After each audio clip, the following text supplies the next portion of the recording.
Decoding Learning Differences with Kimberly Lavelle, and this episode is Do Educators Lie?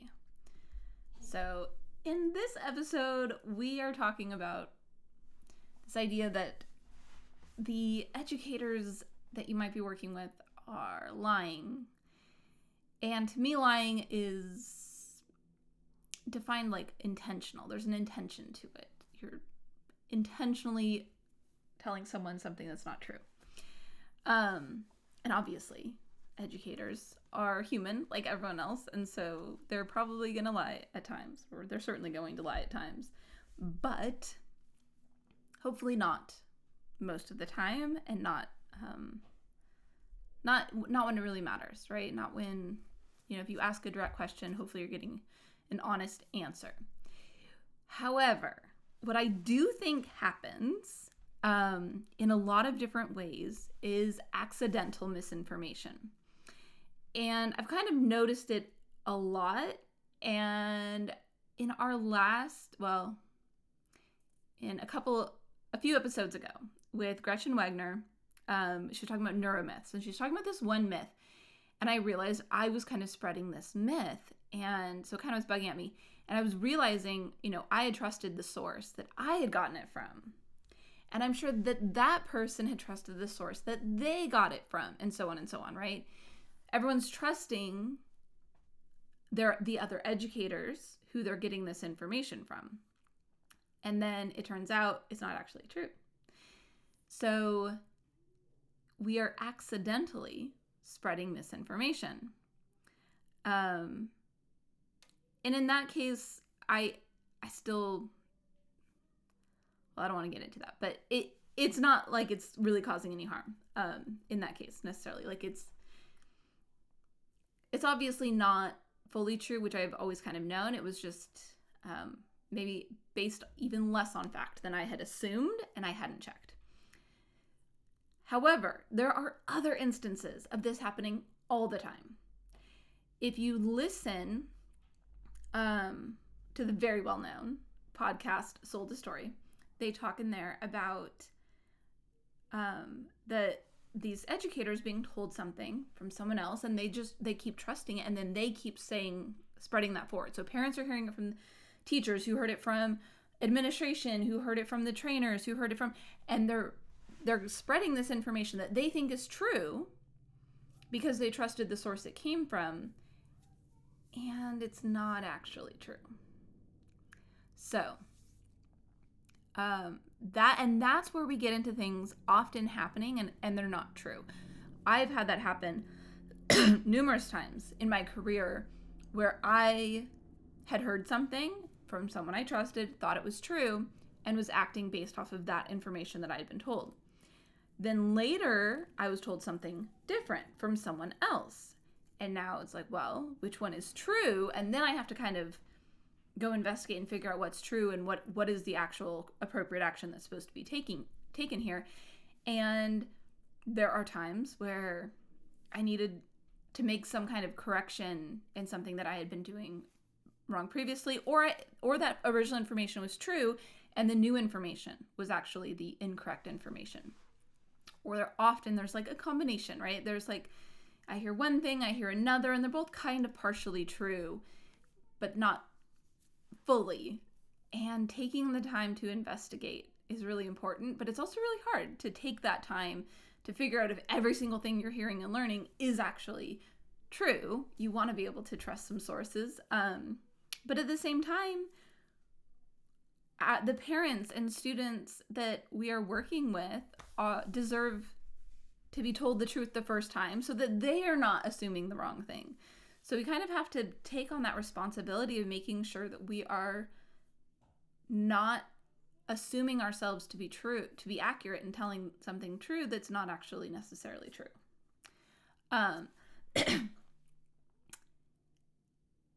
One of the ways that this really shows up, and I think it's super important, is in the world of IEPs and special education. There's a lot of strange myths that I hear all the time. And educators say it like it is fact and that it is true. And I believe that they believe it's true.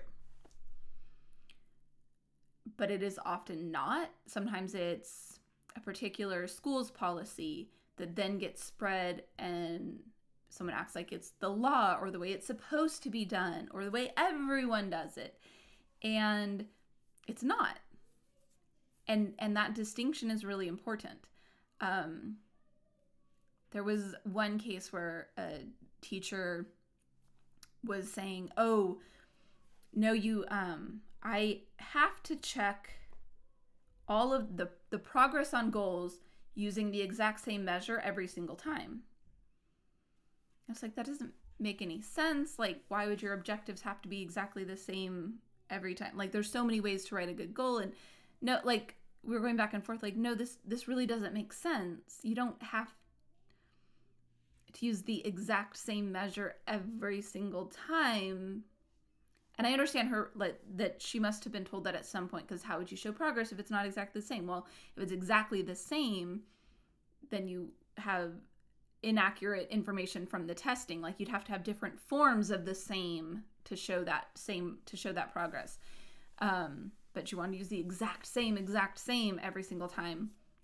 So even within that, there was some misunderstanding on how things happen. And again, it's not malicious. It's just she was misinformed and was spreading misinformation as a result. I see it a lot in various laws and the way that schools implement things. They hear one thing and they just don't think it's true. Or they think it's true and they just keep going with that. Or it used to be true 20 years ago and it actually changed a long time ago. But one very common one that you may have encountered is dyslexia.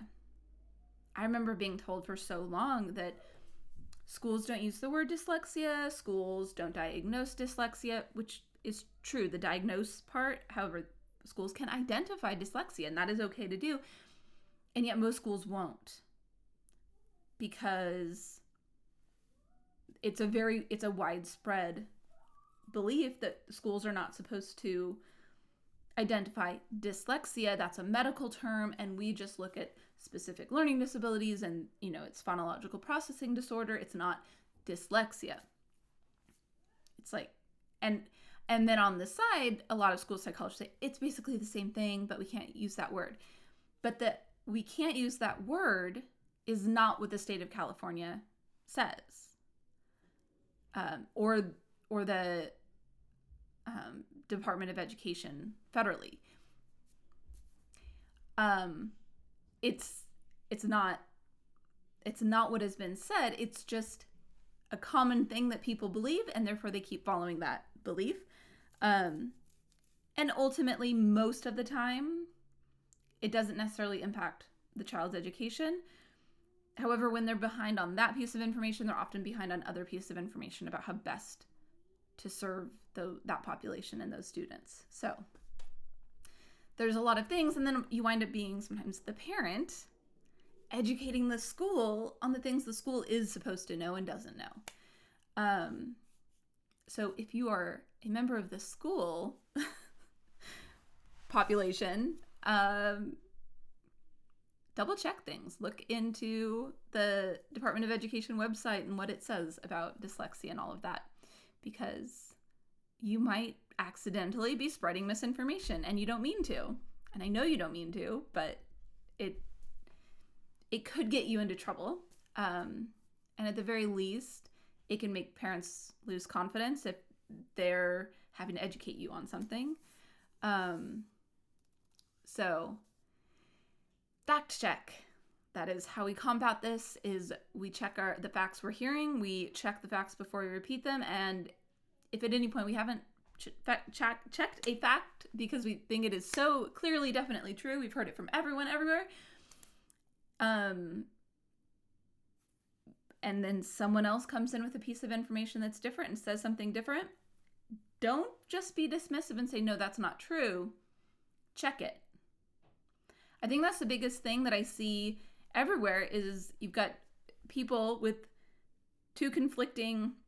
saying two conflicting things, and they're both saying, no, you're wrong, no, you're wrong. Both of them need to take time and go check it. Go check your facts. Because most of the time they're both partially right, at least. So take the time, check the facts.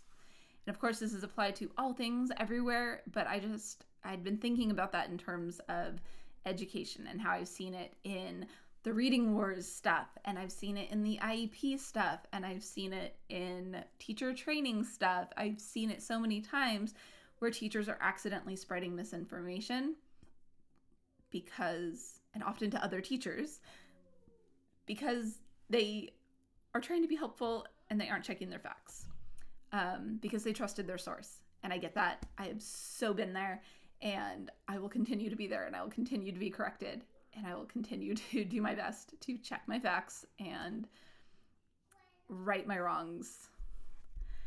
If you need any intensive support in this IEP time, this is a very heavy IEP time, go ahead and email me, Kimberlyn@decodinglearningdifferences.com, and we will set you up with some extra support.